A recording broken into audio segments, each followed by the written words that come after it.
Glória a Deus, aleluias. Vamos lá.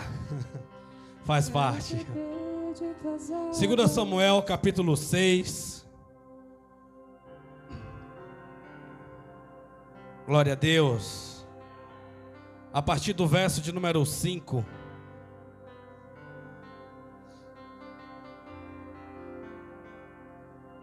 Glória a Deus, aleluias. Louvado seja Deus.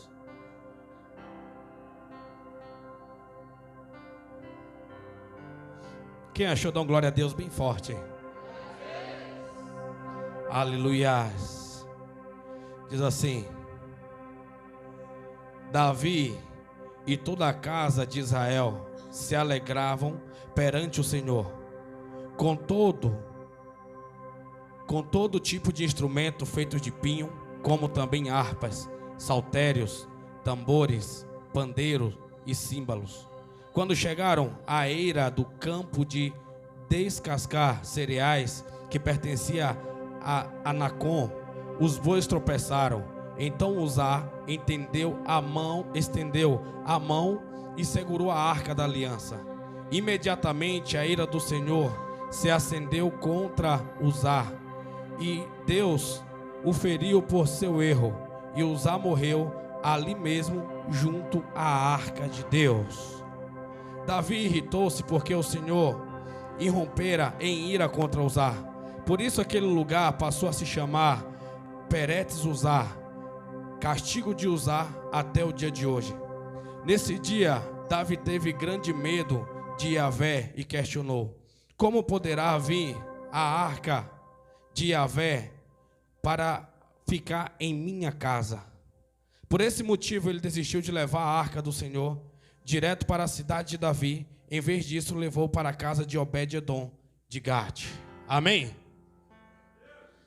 Você que pode, coloca a tua Bíblia no teu assento. Coloca a mão no teu coração. Aleluias. Glória a Deus. Libera essa medida necessária aí, igreja. Ore por você nesse momento. Sinto fluir teu rio de vida aqui. Sinto fluir. Aleluias. Meu Deus, nós estamos aqui, Pai, presentes nessa noite. Pedimos que o teu cabode, Senhor, que o peso da tua glória venha sobre nós, Pai amado, e possa nos transformar, Senhor, e que nós possamos entender qual é a necessidade que nós temos de ti, Pai, e possa ser destravado, Senhor, de maneira poderosa, meu Deus. Que todo o reino das trevas venha bater em retirada, mas que o Senhor venha, Pai amado, de maneira poderosa sobre nós e derramar, Senhor, da tua glória, derramar da tua unção, do teu poder, Pai.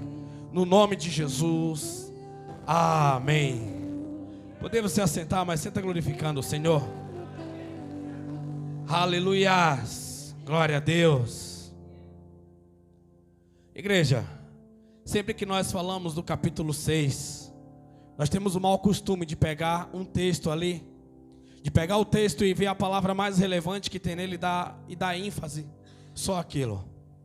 E uma das coisas que nós gostamos de fazer com o capítulo 6 de 2 Samuel é dar ênfase à arca. Mas o que nós precisamos entender é que o ênfase do capítulo 6 de 2 Samuel não é a arca, mas sim a presença de Deus. A necessidade que nós temos de entender o que é a presença de Deus e saber, a presença de Deus, na verdade, a gente não carrega. Na verdade, a presença de Deus nesse tempo sim carregava, mas hoje a presença de Deus nós precisamos entender e nos destravarmos, porque a diferença é completamente diferente daquela época. Antes, a presença de Deus falou: olha, eu quero que você construa uma arca, e nessa arca ela vai ser de cedro por fora, ela vai ser coberta de ouro. Diz os estudiosos que a arca tinha aproximadamente 300 quilos, então era um negócio absurdo de pesado. Deus falou bem assim: olha, dentro da arca, eu quero que você coloque 3 coisas para se lembrarem da minha aliança com vocês. Dentro dessa arca vai a vara de Arão, quando Deus confirmou o ministério dele, o decálogo, os 10 mandamentos, a tábua estava ali dentro, e também um pouquinho do maná, porque Deus estava querendo mostrar para ele sobre o cuidado de todo o tempo que Deus teve com ele. Mas não era só isso. Em cima da arca tinham 2 querubins, tinha um propiciatório, e além do propiciatório, onde que fazia o sacrifício, colocava o sangue ali nas extremidades da tampa, também tinha 2 querubins, um tocando a asa do outro. E Deus falou bem assim: olha, no meio desses 2 querubins, eu sentarei e me farei presente entre vocês. Ou seja, a arca era Deus dizendo bem assim: eu estou presente entre vocês. E quando houve um tempo onde que as pessoas se perderam, a arca ficou bem distante. A arca ficou 20 anos na casa de um sacerdote, e nada aconteceu naquele lugar. Até que chegou o dia que Davi olhou e falou: olha, nós necessitamos da presença do Senhor. Nós necessitamos da arca de volta dentro das nossas casas, dentro da minha casa, dentro da nossa nação. Davi rapidamente mandou ir buscar, pegou 30.000 homens e falou: vamos lá buscar essa arca. Só que Davi, ele quis fazer do jeito dele. Davi tentou trazer arcas 2 vezes. E a primeira vez ele mandou carros de bois, colocou a arca em cima desses carros de boi e estava trazendo. Por quê? Ele estava querendo de uma maneira prática, fácil e rápida. Tem alguém aqui comigo? De que maneira você está tentando se destravar para você poder entender a presença de Deus? O problema é que as pessoas, elas querem participar de forma rápida. Elas querem chegar num culto e dizer: não, já que eu levantei a minha mão no culto, a partir daquele dia eu faço parte do corpo, e agora Deus tem que se fazer presente, agora eu tenho que ouvir Deus, agora eu tenho que ver Deus, agora eu tenho que entender os planos vindouros de Deus. E não é só assim. Nós estamos falando de entrega, nós estamos falando de arrependimento, estamos falando de pagar um preço, não um preço que Jesus já pagou, mas um preço de desconstruir tudo aquilo que nós construímos de forma terrena, de forma vaidosa, de forma apenas passageira, triviais, os nossos desejos. Porque hoje as pessoas querem trazer Deus apenas como um acessório. E Deus, ele não está preso dentro de uma igreja. Deus não está preso dentro de uma arca. Deus não está preso em um lugar. Deus é um estilo de vida. Você só não é crente quando você atravessa aquela porta. Você é um cristão, a palavra cristão significa pequeno Cristo. Você é um portador da presença de Deus. Esse Espírito que foi soprado aí dentro de nós, o Shuá, o Espírito de Deus, todos nós carregamos um pouquinho de Deus. É por isso que a Bíblia diz que só tem uma forma de você amar Deus. Me pergunte como? Você amando o próximo. Você quer amar Deus? Então ama essa pessoa que está no seu lado. Você ama Deus? Quer amar Deus? Então ama os que te perseguem. Só tem essa maneira, só tem esse jeito. O problema é quando nós queremos fazer do nosso jeito, da nossa maneira, assim como Davi. Davi, ele perdeu um amigo, porque ele quis fazer as coisas da maneira dele, não mandou perguntar antes como era que se carregava a arca. Ele apenas estava com vontade de ter a presença de Deus de volta dentro da casa dele, ele quis fazer da maneira dele. Hoje nós encontramos pessoas querendo dar a chave de braço em Deus, para que Deus responda a oração dele de forma rápida, de forma urgente, do jeito que ele quer, da maneira que ele quer. Foram anos de plantação, de coisas ruins, e não passou um processo de novo nascimento, e acha que Deus vai se comover com as lágrimas dele.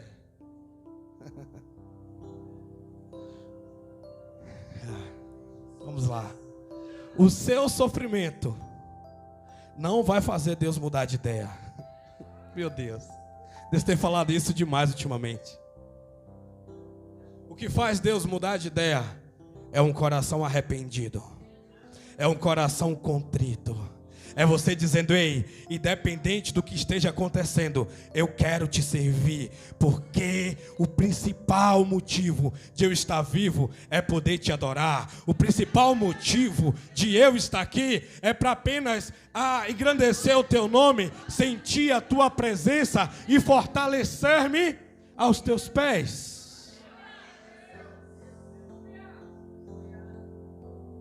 Eu quero te perguntar nessa noite se você se importa com a presença de Deus. Eu quero te perguntar nessa noite se você já sentiu a presença dele no ambiente. Eu quero te perguntar nessa noite se você anseia que o seu corpo seja destravado para que você entenda a manifestação dele no ambiente. Pode levantar o bandista, pode levantar satanista, pode levantar quem que for. Você tem que entender que o portador da presença de Deus é você.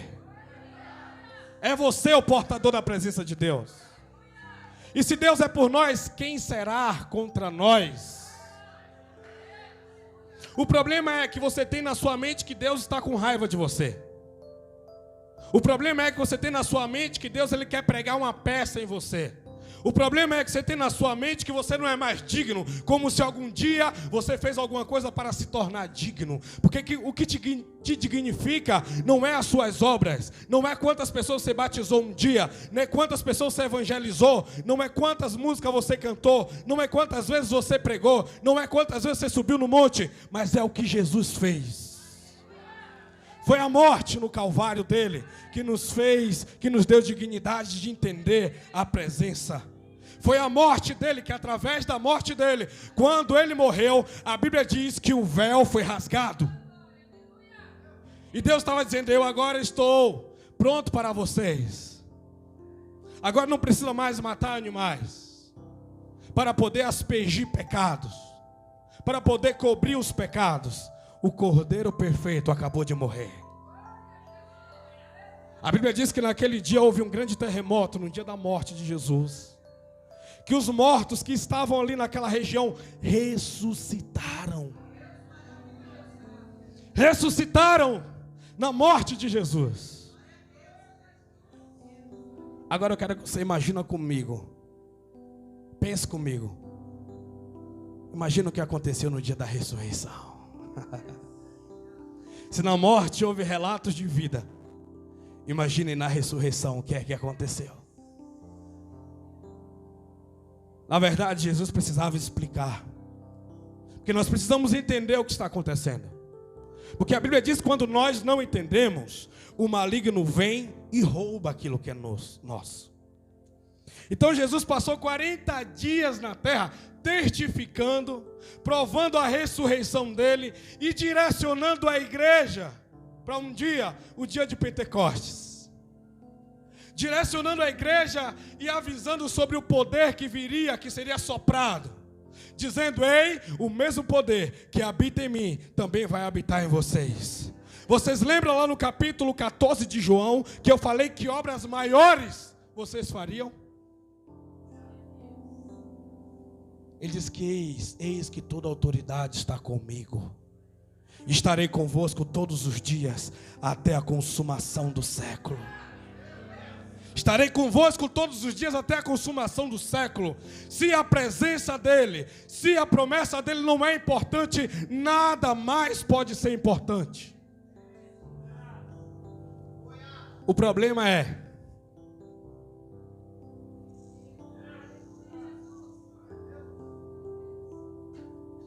quando eu tenho a mente infantilizada. Quando eu não deixei o processo de Deus fazer, Deus trabalhar do jeito que Ele queria acontecer na minha vida. E eu sem moral alguma, agora eu quero propor acordos com Deus para poder servi-lo. Deus não precisa de troca sua, entenda isso. Tudo que Deus faz é por amor, não é por troca. E tudo que Ele não faz é por misericórdia, entenda, não é por maldade. Tudo que Deus não faz é por misericórdia. Como assim, pastor, misericórdia? A misericórdia de você não estar preparado. A misericórdia de você entender que isso que você tanto deseja te afasta mais do teu propósito do que te aproxima. Eu sempre vou falar isso, você foi feito com um propósito. Enquanto você não entender o seu propósito, você vai ficar dando murro em ponta de faca. Você vai ficar se machucando, se ferindo. Você vai agradar até pessoas, mas você nunca vai estar realizado. Porque não é obras feitas e tapinha nas costas que vai te deixar alegre. Não é sua conta bancária cheia de dinheiro que vai te deixar satisfeito. Não é um remédio antes de dormir que vai fazer você ter um sono em paz. Mas é a presença de Deus. É a presença de Deus. Você tem que entender que Deus ele não age por necessidade. Por necessidade, Ele foi colocar a mão na arca e ele morreu. Não, mas é porque precisa. Não é sobre o que precisa, é sobre para que você foi chamado, meu irmão. É para que você foi chamado.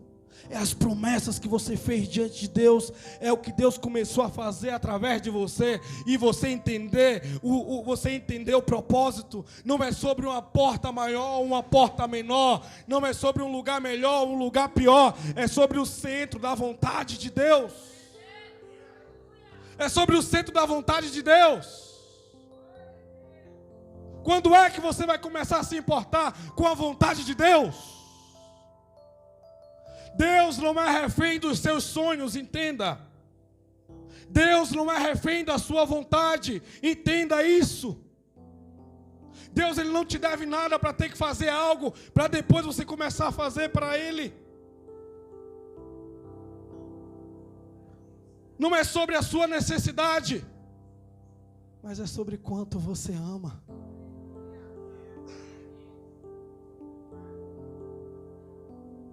É sobre quanto você ama para você estar fazendo, para você estar movimentando.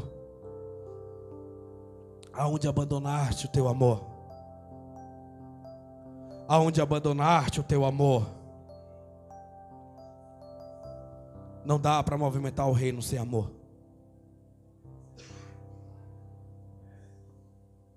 Não dá para movimentar o reino sem amor, entenda isso. É didático, fala com o irmão do lado. Não dá para movimentar o reino sem amor.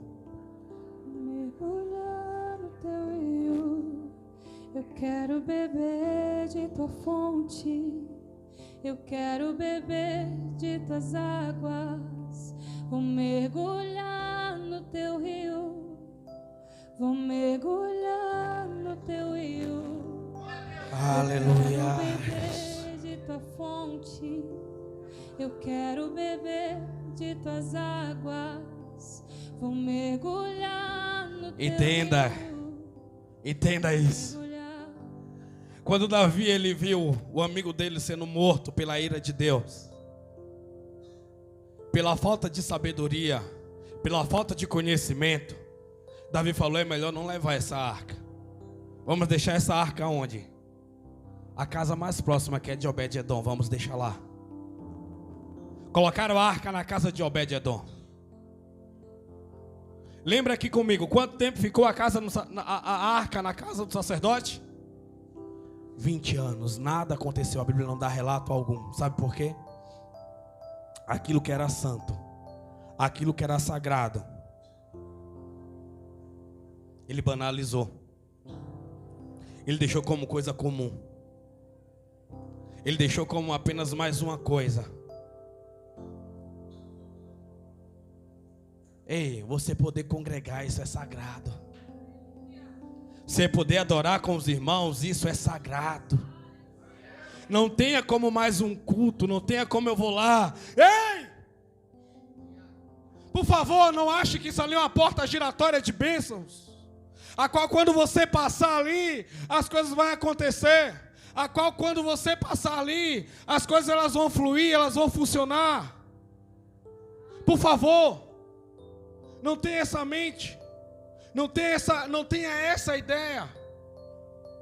Você tem que entender, você precisa entender. Você precisa entender, quando você chega ali é para poder adorar. Quando você chega ali é para poder se esvaziar.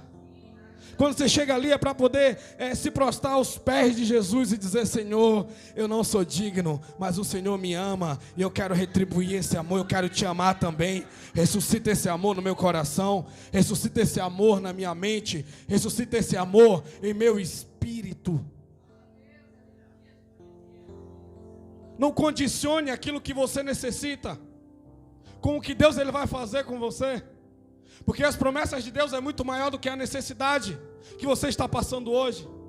As promessas de Deus é muito maior do que as dúvidas que você tem hoje. As promessas de Deus sobre você é muito maior do que aquilo que os seus olhos podem ver. Satanás ele quer deixar você bem preso no presente, para que você não entenda nem compreenda o futuro. Satanás, ele gosta de supervalorizar aquilo que não tem valor algum para você no amanhã. Ele gosta de falar sobre como você precisa disso hoje.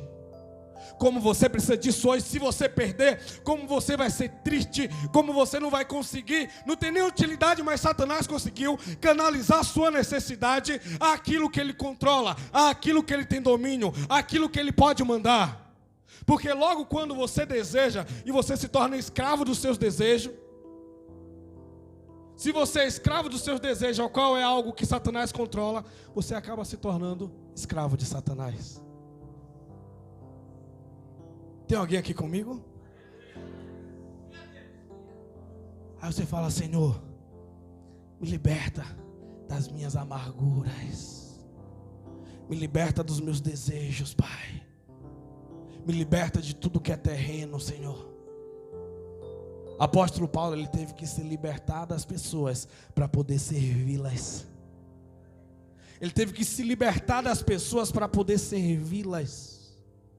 Porque quando eu sou escravo de um lugar, quando eu sou escravo da minha família, ou seja lá o que for, Satanás ele pode ter o domínio não que a família pertence a ele, mas alguém lá pode dar lugar. E ele vai ter controle da minha vida através daquilo que eu desejo, através daquilo que eu anseio. Eu conheço pessoas que perderam a família por causa da igreja. E eu conheço pessoas que perderam a igreja por causa da família. Não é sobre abandonar, mas é sobre entender o equilíbrio principal. É sobre entender o equilíbrio principal. Deus chegou para Abraão e disse: sai do meio da tua parentela. Por que sai do meio da parentela? Porque ele estava dizendo bem assim: o seu pai, os seus irmãos perderam a visão. Eles estão presos à imagem de esculturas. Eles estão presos a um Deus a qual não sou eu. Então se desvincula. Sai. E eu te mostrarei o lugar onde que eu quero você. Aonde eu quero você. Só pela fé, igreja. Você precisa entender isso. Você precisa entender isso de forma muito rápida. A Bíblia diz que a arca ficou apenas 3 meses na casa de Obed-edom. Agora você imagina os vizinhos comentando: ei, o objeto sagrado que matou o homem está na casa do nosso vizinho ali. O que é que você acha que vai acontecer? Ixi, não vai demorar muito. O filho dele vai adoecer, ele vai perder o trabalho. Não vai demorar muito. Vai acontecer um bocado de desgraça, um bocado de miséria lá. Você acha que os vizinhos não apostaram no dia que você falou que agora você voltou para o reino? Você acha que pessoas não fizeram uma aposta dizendo que agora você quebra a cara de vez, que agora você não vai aguentar muito tempo? Sabe por que Satanás ele tem falado uma frase? Eu preguei um tempo atrás e eu falei essa frase. Satanás ele tem falado, e é uma verdade, mas é uma verdade na boca de um mentiroso. Porque a ideia dele é te desvincular, não fazer você ter seriedade com as coisas. Ele fala bem assim: ei, as coisas de Deus é séria, mas como se fosse algo que você não fosse apto para poder fazer.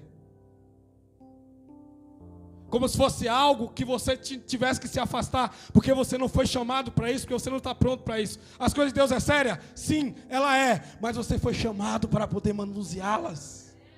Você foi chamado para poder fazer parte dessas coisas sérias. Só que a Bíblia diz que passou 3 meses e as coisas dentro da casa de Obed-Edom começou a ser abençoada. O que saiu de notícia: ei, Davi, a casa de Obed-Edom está uma bênção. O que ele planta, cresce. O que ele planta está dando fruto. Davi se alegrou. Davi falou: vamos fazer uma festa lá e vamos trazer a arca. Vamos fazer uma festa lá e vamos trazer a arca. Aí ele vai lá e vai perguntar aos anciões: como é que tem que trazer a arca? Olha, Davi, Deus separou. As únicas pessoas que podem trazer, mexer com a arca, são os levitas. Existem 3 tribos de levitas. Quais são? A tribo de Gerson, é os gersonitas. A tribo de os merialitas e os coatitas. Mas quem podia mexer na arca era só os coatitas. Só a tribo de Coate. As outras 2 tribos, Deus ele liberou presente para todos.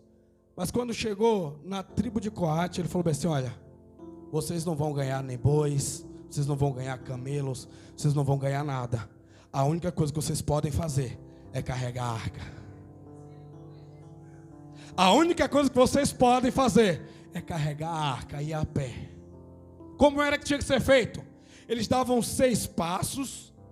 Terminava de dar os 6 passos, paravam ali, levantavam um hino de entoação, levantava um momento de adoração a Deus, depois dava mais 6 passos. Da casa de Obed-Edom até a casa de Davi, dava 6 quilômetros. Imagina aí, como é que foi essa caminhada? Só pelo fato deles estão carregando a presença, foi festa durante os 6 quilômetros. Sabe o que é que eu estou querendo dizer? Carregar a presença não tem preço. Dormir em paz sem precisar tomar remédio não tem preço. Poder adorar e saber que Deus está te ouvindo não tem preço. Dobrar os joelhos e entender que tem um Deus que te ouve não tem preço. Você precisar de uma resposta, Deus falar com você, não tem preço. Ontem eu conversava com 2 umbandistas e um satanista. E os caras, eles pegaram uma bronca de mim, estavam em um curso, e os caras pegou uma bronca de mim. Aí quando teve um intervalo, a gente conversou e um dos colegas falou: ô pastor. Aí o cara olhou assim: pastor? É seu sobrenome? Eu falei: não, é a unção que Deus me deu. É a unção que Deus me deu. E aí a gente foi conversando até o momento que ele falou: eu sou satanista. Primeiro eu fui criado dentro de um terreiro durante minha vida toda, não sei o que, eu vou em um terreiro lá, não sei assim. Aí a mulher dele também é. Ela falou: não, ela não é satanista, ela é ubandista. Aí o outro era do candomblé. E aí começou uma conversa, começou um desenrolar. Aí eu comecei a falar sobre o que o Deus Todo-Poderoso tinha feito na minha vida. E foi chegando gente assim. Aí eu comecei a falar, eu falei: bem, se eu te desafio, você ir lá na igreja, e desafio eu ir com você lá no terreiro. Se descer algum demônio lá, eu começo a servir com você. Eu desafiei a igreja. Eu desafiei. Agora vai lá para você ver o que é que vai acontecer na igreja. Vai lá para você ver o que é que vai acontecer lá. Porque é muito maior aquilo que nós carregamos. A presença que nós carregamos, a presença de Deus. A presença de Deus é muito maior. Eu já estava meio rouco, já ele falou: nem lembro a última vez que eu fiquei doente. Aí eu falei bem assim: eu não estou doente, só peguei uma rouquidão, um pouquinho de gripe, porque eu estava orando por vocês ontem, lá no monte. Na sexta noite a gente estava no monte orando. Mas sabe o que eu quero falar para vocês nessa noite, igreja? Lembra da tua identidade. Lembra da tua identidade, lembra quem foi que te chamou. Você sabe que você não foi para a igreja porque era um lugar legal. Você foi porque um dia Deus te pegou. Você veio porque um dia Ele te amou primeiro, Ele te escolheu. E você sabe que não há outro lugar melhor do que você estar aqui em grupo adorando a Deus.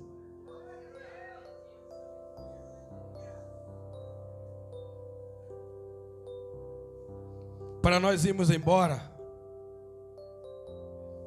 eu quero começar a pregar. Brincadeira, igreja. Já estou terminando já mesmo. Mas eu ia começar a pregar agora. Quero falar sobre os princípios fundamentais para poder carregar a presença de Deus que Davi ele teve que fazer. O primeiro foi levar nos ombros. Tem alguém aqui comigo? Você sabe o que significa levar nos ombros? Levar nos ombros é ter responsabilidade. Não é brincar, não é passar uma temporada, não é condicionar. Eu acho que eu estou ferido por fulano, acho que estou ferido por ciclano. Eu acho que o pastor não está mais dando atenção que dava antes. Eu acho. Eu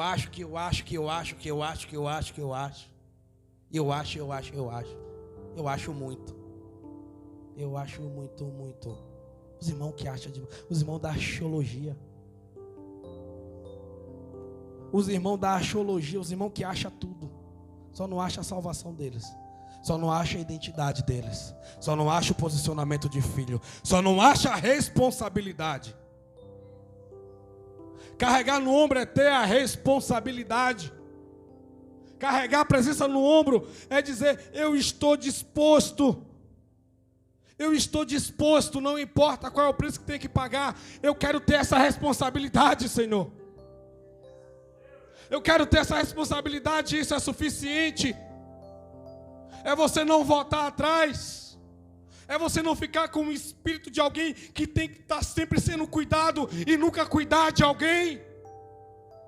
É você sempre estar querendo ser criado com um papinha, quando você está precisando de um mocotó, está precisando já de uma fatada, sabe? Precisa de um negócio forte. Um negócio que sustenta. Deus pode chegar assim e falar ao sujeito: caminha direito. Jesus dá um chacoalhão assim: vem aqui que eu não estou gostando disso. Mas não, tem que ser sempre tudo do seu jeitinho, sem responsabilidade. Tudo se fere, tudo se machuca, tudo dói muito. Porque eu fui abandonado pelos meus pais, abandonado por amigos. Nada dá certo na minha vida, tudo que eu coloco a mão vai para trás. Eu não aguento mais essa vida. Eu tenho hora que dá vontade de desistir. Mas desistir de quê, meu amado? Desistir de quê? Que tu mesmo diz que não tem nada? Desistir só de congregar? Você não desiste quando você para de vir, você desiste aqui primeiro. Quando você veja, você nem entrega mais adoração, porque você já está condicionando. Eu acho que é a última vez que eu estou ouvindo. Eu não está mais como antes. Antes eu tremia, antes eu chorava. Antes eu pulava, dava um salto. Antes era, não sei o que está acontecendo agora. Deus não mudou. Mas você condicionou alguma coisa, é por isso que a presença está diferente para você. Você está se saindo de alguma responsabilidade. Você está saindo de alguma responsabilidade. Teve um tempo atrás aí, uns dias atrás, aí, uns 2, 3, 4 anos atrás, 5, não sei. Ainda tem pouco que eu estava nesse salão aqui. O irmão chegou ali e falou: pastor, precisa conversar que eu vou embora do ministério. Irmão. Falei: pastor, está acontecendo isso no ministério, não estou gostando e não concordo. Falei: também não estou gostando, eu também não concordo. Mas por quê? Mas por quê o quê? Mas você vai embora, irmão? Vou. Posso ir junto com você? Mas pastor, você é o pastor. Falei: então quer dizer que quando você não gosta, você vai embora. Mas eu tenho que ficar com problema. Eu tenho que ficar com problema. Não, mas aqui...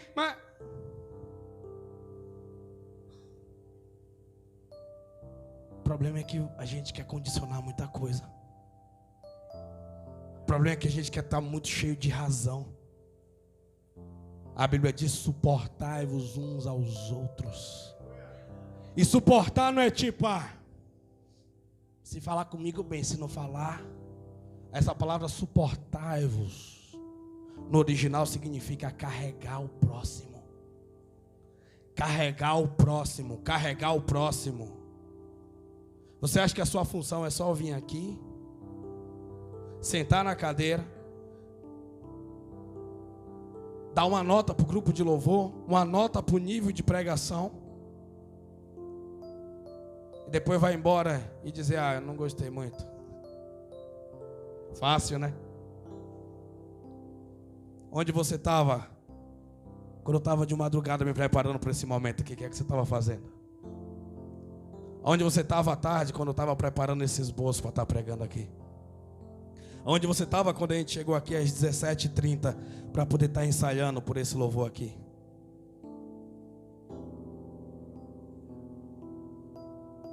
Tem alguém aqui comigo?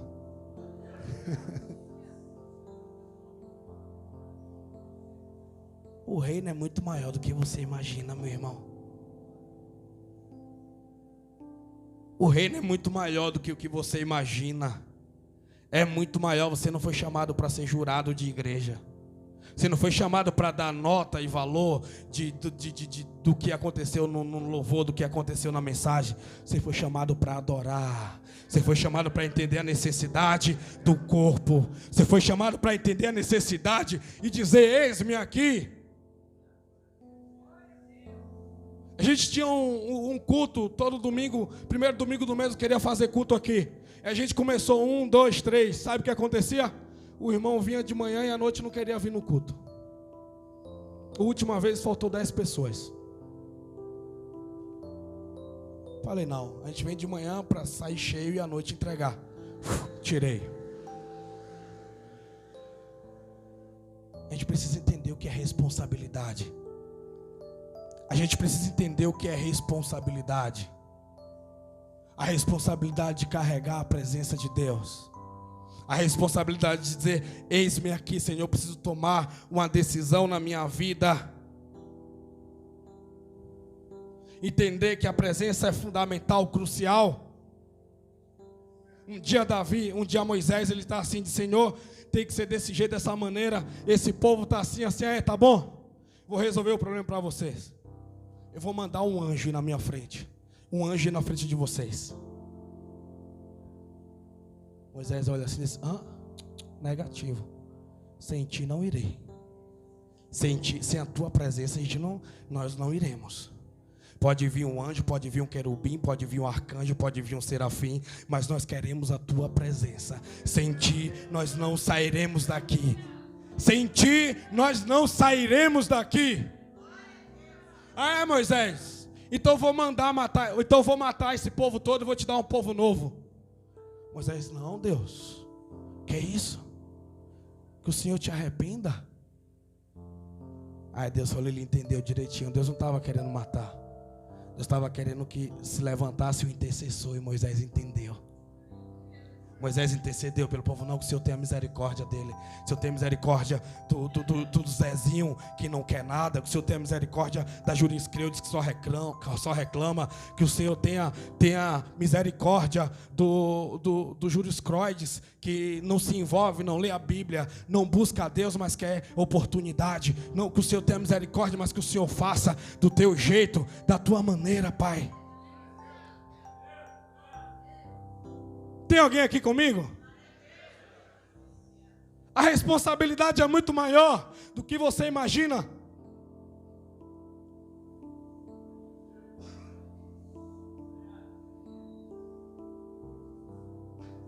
Ô glória. Sabe o que é? É sentir o peso no ombro para que o outro se sinta aliviado. É sentir o peso no ombro para que o outro se sinta aliviado. Você sabe quantos anos você roubou da sua mãe porque ela orava por você, ou alguém que pagou um preço de oração por você? Eu conversava com a minha mãe uns anos atrás. No ano passado. Ela falou: Diogo, você estragou muito a minha vida naquele tempo que você dava trabalho. Você arrebentou a minha saúde depois daquele tempo para cá. Minha saúde não é mais a mesma.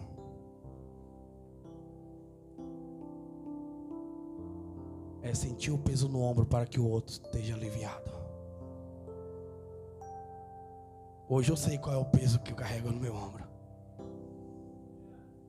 Hoje eu sei que as orações foram motivo. Foi a intercessão de alguém que fez que a longanimidade do Senhor me acompanhasse. É a sua oração lá na sua casa ainda que faz com que ele ainda esteja vivo, com que ela ainda esteja viva. Por isso que Satanás todo dia fala: desiste. Por isso que Satanás todo dia vem e fala para você: joga a toalha. Porque ele quer tocar naquilo que as suas orações têm feito Deus se mover de forma diferente em favor. É por isso que o médico não consegue entender como ainda está funcionando. É por isso que as pessoas ainda olham e falam: como ainda se está de pé. Por isso que Satanás tem essa necessidade de esvair as suas forças. Não pare, não desiste, ore, busque.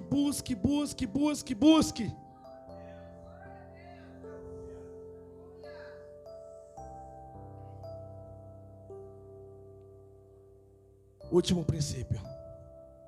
Davi, ele preparou o lugar para a arca. Ele preparou o lugar para a arca. Tem alguém aqui ainda que pensa em algum dia desistir de congregar? Você não precisa levantar sua mão, é claro. Tem alguém ainda que pensa algum dia em parar de servir? Tem alguém aqui que não se acha suficiente para poder estar encaixado no corpo? Tudo isso são condições que você está dizendo: Senhor, eu não sou filho ainda. Enquanto houver na sua mente uma possibilidade de desistência, você não se entregou por inteiro. Você não se entregou por inteiro. Enquanto houver ainda possibilidades, se minha mãe, se meu pai morrer, se meu filho morrer, eu abandono tudo. Você está dizendo: Senhor, eu ainda estou condicionado, eu ainda não sou filho, eu ainda não me entreguei. Tem coisas mais importantes do que tu. Tem coisas mais importantes do que tu, e eu não me entreguei. Sabe que eu estou te falando isso? Porque toda vez que você condiciona essas coisas, você está dizendo bem assim: eu não vou viver os milagres de Deus feitos para mim nessa terra. No dia que eu entendi que nada mais me separava do amor de Deus, no dia que eu entendi que nada mais me separava do amor de Deus, foi quando as coisas começaram a fluir. Foi quando as coisas começaram a acontecer na minha vida. Foi quando Deus começou a operar os milagres dele. Foi quando Deus começou a abrir portas inimagináveis para mim. Foi quando eu entendi e disse: a partir de hoje, não importa o que aconteça, jamais te abandonarei, Senhor. Jamais te deixarei. Eu não consigo imaginar um dia acordar e não conseguir agradecer a Deus por Ele ter me acordado. Eu não consigo imaginar um dia que eu vou chegar, levantar e não entender que a presença de Jesus está ali do meu lado e vou dar continuidade à minha vida sem prestar um devido louvor a Ele. Eu não consigo imaginar um dia que eu vou falar: eu estou cansado de congregar, eu estou cansado dessas pessoas. Porque é muito maior a experiência que eu tive com Ele do que as frustrações, do que os enganos, do que os abandonos. É muito maior. É muito maior. Davi, quando ele preparou a casa, ele disse: pode trazer a arca. A Bíblia diz que ele chegou dançando. Ele chegou dançando junto com aquele povo, com símbolos, tambores, harpas, eles tocando, adorando a Deus. A Bíblia diz que Mical olhou e o desprezou. Aí eu te pergunto, o que é melhor? Eu ouvi isso de uma pregação no seminário, quando eu estava no seminário. Tinha um colega meu que gostava de falar essa frase. O que é melhor? Ver Davi dançando em frente à arca ou vendo ele caindo com Betseba? Mulher ciumenta não presta.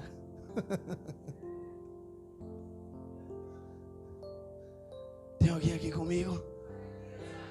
Tem alguém aqui comigo? A causa dela ter desprezado, a madre dela foi fechada, ela não pôde ter filhos. Porque ela não se alegrou com aquilo que Deus estava alegre. Ela não se alegrou com aquilo que Davi estava carregando, aquilo que Davi estava fazendo. Ele fez algo bem simples. Sabe por quê? Ele fez com amor. Ele fez uma tenda.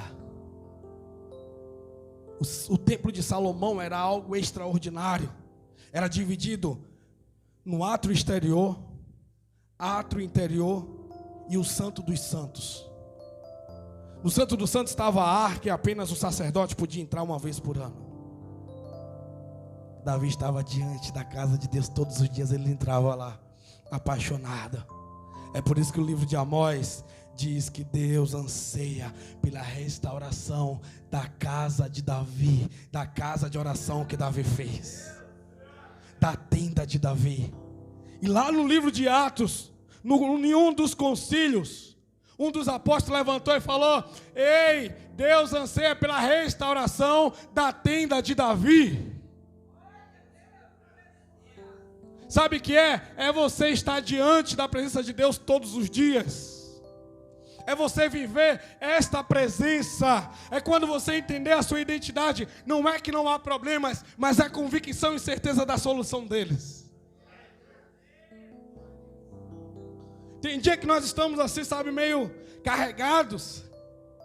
Tem dia que nós estamos assim, meio assustados, mas nunca abatidos. Porque nós lembramos da presença. E não importa quão escura esteja a noite, o sol sempre brilha pela manhã. O sol sempre brilha pela manhã. E por mais que tenha nuvens sobre nós. Uma vez eu fui pegar um voo e estava aquela chuva aí, os aviões não desciam. E um piloto bem ousado falou assim: não, vamos embora que dá para eu ir. Eu conheço essa estrada, esse aeroporto aqui. Aeroporto de Ilhéus, hein? Conhece, né? Ele levantou. Aquele dia estava chovendo bem nebuloso. Na medida que foi atravessando, rasgando as nuvens, o sol estava brilhando bem forte lá em cima. Aí eu falei: Senhor, agora sei porque tu diz que o sol nasce todas as manhãs. Porque às vezes nós estamos presos no que nós estamos vendo. Às vezes nós estamos presos na circunstância, na situação. Mas o sol perfeito, ele sempre vai brilhando, brilhando, brilhando, brilhando, brilhando. E o nosso sol é Jesus. A estrela da manhã. A estrela da manhã é Jesus. E você precisa demais se entregar a Ele. Hoje é uma noite de entrega verdadeira. Para você começar a entender e a viver o que é ter a presença, o que é carregar a presença. Você não é um assembleano, você não é um batista, você não é um quadrangular, você não é um católico, você é filho de Deus. Filho, filho, filho, filho, filho, filho, filho. Portador da presença, portador do poder, portador da ousadia, portador da cura, portador da ressurreição. Portador da ressurreição. Deus nos chamou para um grupo religioso. Deus nos chamou para nós movimentarmos o reino. É por isso que Ele diz que os meus ministros são labaredas de fogo. Meus ministros são labareda de fogo. Labareda de fogo. Porque o Evangelho de Deus é poder. O Evangelho de Deus é poder. Quando você entender isso, você vai saber que não é mais vir para um culto, mas é você ser o culto. Não é mais você ir à igreja, mas nós reunidos somos igreja. E nós entendemos isso, e agora nós desfazemos as obras das trevas. E agora nós implantamos o reino dos céus. Porque toda a chave foi dada, toda a autoridade lhe foi dada, e tudo aquilo que ligares na terra será ligado no céu. Tudo aquilo que ligares na terra será ligado no céu. Não entregue seu filho para Satanás. Não entregue sua família para Satanás. Não desista, não desista. Não desista. Não entregue seu ministério a Satanás. Quando eu falo ministério, não é a placa, é aquilo que o Senhor confiou a você. Seja você no ministério infantil, seja você no ministério de louvor, seja você no diaconato, seja você pregando, seja você intercedendo, seja você no grupo das mulheres, não sei. Não sei. Mas o que você faz é muito pouco para você se cansar. O que eu faço ainda é muito pouco para eu me cansar. É muito pouco. É muito pouco comparado. Que você precisa entender que você não pode perder a sua fé. Não é sobre o que você conquistou durante todo o tempo de cristão, mas é sobre o que você não perdeu. O apóstolo Paulo, ele pôde terminar dizendo: combati um bom combate, acabei a carreira e guardei a minha fé. Ele está dizendo: eu não perdi a minha fé, eu estou guardando, porque para onde eu vou, eu não preciso mais de fé, porque no reino de Deus, aonde que tem amor, não precisa de fé. Ele estava indo para a eternidade, ele estava indo morar juntamente com Jesus. Ele falou: não preciso mais da fé. A fé foi um objeto usado aqui na terra, mas o meu tempo se findou e eu não perdi a minha fé. Eu não perdi a minha fé. Eu não perdi a minha fé. Não perca a sua fé. Não perca a sua fé. A dificuldade que você está passando é muito pouca comparado, muito pouco comparado à dificuldade que você irá passar amanhã do lado de Jesus, mas Ele do seu lado. Porque se com Ele sofremos, também com Ele seremos glorificados. Porque para mim tenho por certo que o sofrimento do tempo presente não pode ser comparado com a glória que há de ser revelada em nós. Capítulo 4, a partir do verso 16, 2 Coríntios. Portanto, mesmo que o homem exterior se corrompa, o homem interior se renova dia após dia. Porque essas leves e momentâneas tribulações produzem em nós um eterno peso de glória acima de todas as coisas. Portanto, não tenham os olhos naquilo que é visível, porque tudo que é visível é transitório. Mas tenham os olhos naquilo que é invisível, porque o invisível é eterno. Por favor, não se prenda, não pare, não injete, acho que falei errado, a sua força, as suas energias naquilo que é passageiro e transitório. Coloque sua força no reino. Volte a dobrar os seus joelhos de novo. Por isso que Satanás tem te questionado: por que você está dobrando o seu joelho? Não precisa mais disso. Porque de joelho é melhor. Eu estou prostrado. Boca no pó, melhor ainda. Volte a orar de verdade. Não por obra, mas por amor. Não para que Ele te devolva algo que você achou que era importante, mas para você se reencontrar com Ele em amor. Sabe o que é interessante? Eu estou pregando aqui, tem gente falando: eu não vou fazer isso porque eu não quero. Sabe o que é interessante? Eu estou pregando aqui e tem gente também dizendo assim: eu não vejo a hora de eu chegar em casa, eu vou voltar a dobrar meus joelhos. A resposta, ela vem de você. A função do pregador é a função de despertador. O despertador não tem poder de te levantar da cama. Ele só tem o poder de dizer: está na hora da sua responsabilidade. É você que vai decidir se vai ficar numa soneca ou se vai desligar o despertador. Ou se vai levantar e dizer bem assim: eu estou pronto para cumprir com minhas obrigações. O que Deus está prestes a fazer com a igreja no Brasil, eu preciso participar disso. O que Deus está prestes a fazer com a igreja no Brasil, eu não posso estar de fora. Eu não vou estar de fora. Eu quero estar lá, eu quero estar vivendo. Eu quero estar tocando nessa massa de poder. Sabe, vai chegar dia que nós não vamos precisar gastar tempo de pregação aqui. O simples chegar aqui e estar com com os outros, nós vamos se derramar em choros. E o próprio Deus vai estar ministrando entre nós. O próprio Jesus vai estar ministrando entre nós. Pessoas que só passarem pela porta, seja lá onde que nós estivermos, eles vão se derramar, eles vão ser curados. Sabe qual é o maior testemunho de você carregar a presença? É você entender que você está sendo abençoado. Davi, quando entendeu que a bênção estava na casa de Obed-edom, vamos lá buscar. A presença do Senhor faz você ser diferente dos seus vizinhos. A presença do Senhor faz você ser diferente naquela empresa. A presença do Senhor te dignifica. A presença do Senhor te purifica. Você é diferente dos demais. Eu quero orar com vocês.